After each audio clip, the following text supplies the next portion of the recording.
warahmatullahi wabarakatuh. Halo semuanya, kembali lagi bersama saya Putri Rizky Maharani dengan NIM C1C019079 dari kelas akuntansi R009.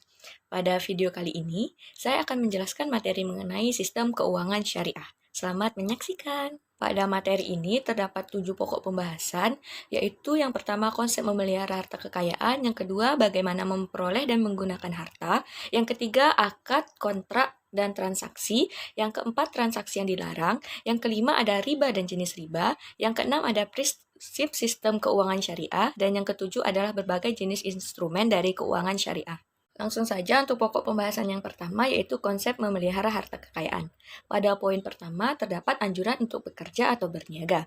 Islam menganjurkan manusia untuk bekerja atau berniaga dan menghindari kegiatan meminta-meminta dalam mencari harta kekayaan. Manusia memerlukan harta kekayaan untuk memenuhi kebutuhan sehari-harinya dan juga untuk memenuhi segala perintah Allah Subhanahu wa taala seperti membayar zakat, infak, pergi haji, dan berperang. Harta yang paling baik menurut Rasulullah Shallallahu alaihi wasallam adalah harta yang diperoleh dari hasil kerja atau perniagaan. Untuk poin yang kedua adalah konsep kepemilikan. Harta yang baik harus memenuhi 2 kriteria yang diperoleh dengan cara yang sah dan benar, serta dipergunakan dengan dan untuk hal-hal yang baik di jalan Allah Subhanahu wa taala. Allah adalah pemilik mutlak segala sesuatu yang ada di dunia ini. Sedangkan manusia adalah wakil Allah di muka bumi ini yang diberi kekuasaan untuk mengelolanya. Menurut Islam, kepemilikan harta kekayaan pada manusia terbatas pada kepemilikan kemanfaatannya selama masih hidup di dunia, dan bukan kepemilikan secara mutlak. Saat manusia meninggal, kepemilikan tersebut berakhir dan harus didistribusikan kepada ahli warisnya, sesuai dengan ketentuan syariah. Pokok pembahasan yang kedua adalah bagaimana memperoleh dan menggunakan harta. Pertama-tama adalah perolehan harta. Memperoleh harta merupakan kegiatan ekonomi yang masuk ke dalam kategori ibadah muamalah. Kaidah fikih dari muamalah ini adalah semuanya adalah halal dan boleh dilakukan kecuali yang dilarang atau diharamkan yang terdapat di dalam Al-Quran dan hadis. Harta dikatakan halal dan baik apabila niatnya benar, tujuannya benar, dan cara memperolehnya juga benar. Sesuai dengan aturan yang telah ditetapkan Allah Subhanahu wa taala yang terkandung di dalam Al-Quran dan hadis. Kemudian penggunaan harta. Ketentuan syariah berkaitan dengan penggunaan harta ada 5, yaitu tidak boros atau kikir, memberi infak dan sodakoh, membayar zakat sesuai dengan ketentuan, memberi pinjaman tanpa bunga, dan meringankan kesulitan orang yang berhutang. Pokok pembahasan yang ketiga adalah akad, kontrak, dan transaksi. Akad di dalam bahasa Arab adalah al-aqd, jamaknya al-uqud yang berarti ikatan atau mengikat. Menurut terminologi hukum Islam, akad merupakan pertalian antara penyerahan dan penerimaan atau ijab dan qabul yang dibenarkan oleh syariah yang menimbulkan akibat hukum terhadap objeknya. Akad dibagi menjadi 2, yaitu akad tabaruk dan akad tijaroh. Akad tabaruk ini dibagi lagi menjadi 3, yaitu meminjamkan uang yang terdiri dari qard, ran, dan hiwalah. Kemudian memberikan jasa yang terdiri dari wakalah, wadi'ah, dan kafalah. Kemudian memberikan sesuatu yang terdiri dari wakaf, hibah, dan sodakoh. Kemudian akad tijaroh yang terdiri dari natural uncertainty contract, seperti musyarakah yang terdiri dari mudarobah dan muzaroah. Kemudian natural certainty contract yang terdiri dari akad jual beli seperti penjualan tunai, penjualan tangguh, salam, dan istisna. Dan kemudian adalah akad sewa, seperti ijaroh. Selanjutnya adalah transaksi yang dilarang. Terdapat 12 transaksi yang dilarang dalam Islam, yaitu aktivitas yang diharamkan. Aktivitas ini berupa aktivitas investasi dan perdagangan yang melibatkan barang dan jasa yang diharamkan oleh Allah Subhanahu wa taala seperti perdagangan babi, khamar, narkoba. Kemudian transaksi riba. Riba ini merupakan tambahan yang disyaratkan dalam transaksi bisnis tanpa adanya padanan yang dibenarkan syariah atas penambahan tersebut. Yang ketiga ada penipuan. Penipuan ini terjadi apabila salah satu pihak tidak mengetahui informasi yang diketahui pihak lainnya dan dapat terjadi dalam 4 hal, yakni dalam kuantitas, kualitas, harga, dan waktu penyerahan. Kemudian yang keempat transaksi perjudian.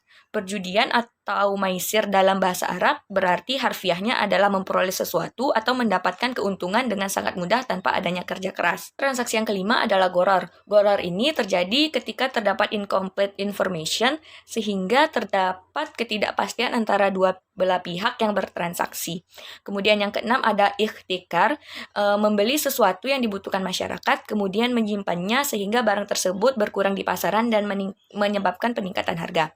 Yang ketujuh adalah monopoli. Biasanya monopoli ini dilakukan dan membuat entry barrier untuk menghambat produsen masuk ke pasar agar ia dapat menjadi penjual utama di pasar tersebut. Yang kedelapan adalah rekayasa permintaan.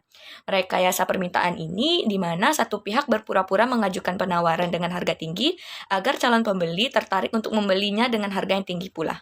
Kemudian yang kesembilan ada suap. Suap ini dilarang karena dapat merusak sistem yang ada di dalam masyarakat sehingga menimbulkan ketidakadilan sosial dalam persamaan perlakuan. Kemudian ta'aluk. Ta'aluk ini terjadi apabila ada dua akad yang saling dikaitkan di mana berlakunya akad pertama tergantung pada akad yang kedua, sehingga dapat mengakibatkan tidak terpenuhinya rukun akad yaitu objek akad. Kemudian yang ke-11 ada ba'i al-innah. Contohnya A menjual secara tunai pada B, kemudian A membelinya kembali dengan harga yang sama kepada B secara kredit. Dan yang terakhir adalah talaki al-rukban. Jual beli dengan cara ini yaitu menjumpai pihak penghasil yang dimana penjual tidak mengetahui harga pasar, sementara pembeli mengharapkan keuntungan yang berlipat karena memanfaatkan ketidaktahuan penjual tersebut. Kemudian ada riba dan jenis riba. Riba berasal dari bahasa Arab yang berarti tambahan atau al-ziyadah, berkembang atau an-nuwu, meningkat atau al-irtifa, dan membesar atau al-ulu. Imam Sarakhsi mendefinisikan riba sebagai tambahan yang disyaratkan dalam transaksi bisnis tanpa adanya padana yang dibenarkan syariah atas penambahan tersebut. Jenis riba terdiri dari dua, yaitu riba nasi'ah yang muncul karena utang piutang. Riba nasi'ah ini dapat terjadi dalam segala jenis transaksi kredit, yang dimana salah satu pihak harus membayar lebih besar dari pokok pinjamannya. Yang kedua adalah riba fadl. Riba fadl ini muncul karena adanya transaksi pertukaran atau barter. Materi yang keenam adalah prinsip sistem keuangan syariah. Terdapat 5 prinsip dalam keuangan syariah, yaitu yang pertama adalah pelarangan riba, karena riba ini hanya menguntungkan para pemberi pinjaman atau pemilik harta. Yang kedua adalah pembagian risiko. Yang ketiga adalah menganggap uang sebagai modal potensial. Yang keempat, larangan melakukan kegiatan spekulatif atau menduga-duga. Dan yang terakhir adalah kesucian kontrak. Yang terakhir adalah berbagai jenis instrumen keuangan. Di sini ada 3 instrumen keuangan atau akad, yaitu yang pertama akad investasi, yang merupakan jenis akad tijaroh dengan bentuk uncertainty contract. Di sini terdiri dari 4, yaitu mudarobah, musyarakah, suku, dan saham syariah. Untuk pengertiannya bisa teman-teman lihat di PPT ini. Selanjutnya adalah akad jual beli atau sewa menyewa yang merupakan jenis akad tijaroh dengan bentuk certainty contract. Yang terdiri dari 4 juga, yaitu murabahah, salam, istisna, dan ijaroh. Pengertiannya juga bisa teman-teman lihat di PPT. Yang ketiga adalah akad-akad lainnya. Yang pertama ada syarf yang merupakan perjanjian jual beli suatu valuta dengan valuta lainnya.